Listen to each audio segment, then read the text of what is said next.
Potensi hilirisasi produk kelapa tidak hanya bisa meningkatkan nilai ekonomi produk, tapi juga menyerap tenaga kerja.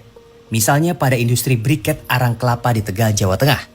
Produk limbah tempurung kelapa dari berbagai wilayah Indonesia seperti Sumatera, Sulawesi, Bali, juga Jawa, diolah menjadi produk kualitas ekspor dengan serapan puluhan bahkan ratusan orang tenaga kerja lokal.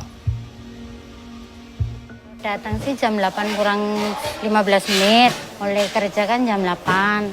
Dari mesin turun, dipotong, terus ntar dipotong, terus cutting, diserok, taruh di nampan. Sebelum kerja di sini pernah kerja di Jakarta 20 tahun, terus karena corona terus keluar, terus kerja di sini ada PT buka baru di sini langsung masuk ke sini. Ya bareng teman-teman, ada yang bareng lamar, bareng langsung sama suami juga langsung masuk ke sini bareng. Ini suami saya.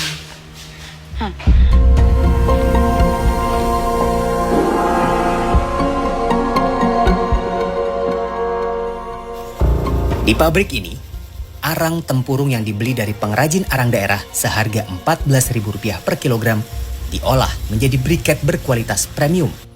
Briket ini diekspor dengan harga Rp27 hingga Rp28.000 per kilogram. Dan di negara tujuannya, briket ini menembus pasar konsumen dengan harga lebih dari Rp100.000 per kilogram. Inilah bukti bahwa industri hilirisasi bukan hanya soal produk, tapi soal lapangan kerja, juga soal kedaulatan ekonomi di tingkat akar rumput. Kalau based on data memang permintaan dunia itu terkait arang briket premium ini itu mencapai 350.000 ton per tahun. Sedangkan Indonesia hanya sanggup menyuplai 190.000 ton per tahun. Nah, kalau ini kita dapat order dari negara Libanon. Harapan kami kelapa ini bisa dimaksimalkan di dalam negeri, Mas. Bisa dimaksimalkan sedetail mungkin lah. Yang saya sebutkan tadi, mulai dari serabutnya, tempurungnya, kopranya isinya itu. Jadi kalau bicara soal ekonomi pastinya sangat menguntungkan kalau kita menggalakkan hilirisasi kelapa ini.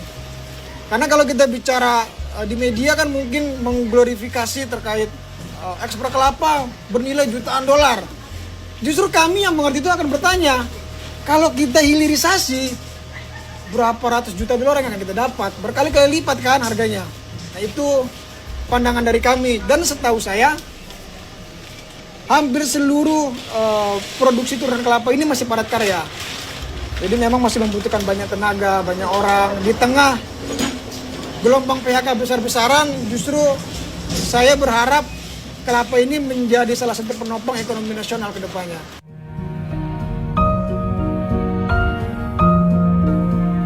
Saatnya Indonesia mengembalikan peran penting kelapa untuk negara dan warganya, baik sebagai pondasi fungsi ekologi, kekuatan ekonomi, tradisi, sosial, dan budaya. Tidak layak mengorbankan kelapa dan menggantinya dengan komoditas dan sumber daya yang merusak. Karena sejatinya, kelapa hadir sebagai pelindung alam, penjaga ketahanan ekonomi dan pangan, tanpa perlu kita pupuk dan siram.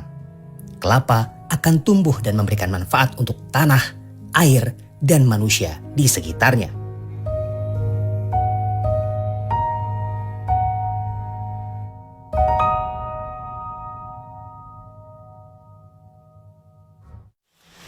Saya punya memang tetap kelapa ada di panjat, artinya panjatannya juga bisa meningkat juga sewanya begitu. Itu saya punya iya saya punya harapan. Ya kalau untuk saya penting, ya itulah menyusunnya penongkah hidup saya itu. Harapan mbak saya itu supaya kalau bisa diremajakan ulang kelapa-kelapa yang sudah tua. Itu. Kalau bagi saya memang mungkin cuma ini saja mata pencarian saya. Makanya saya fokus di sini. Kalau mau sayur tetap pakai santan, mau bikin kue apa tetap ada kue yang dibikin dari santan, macam kue lapis, kue macam-macam itu kan. Ya harus ada kelapa, tidak boleh punah itu kelapa.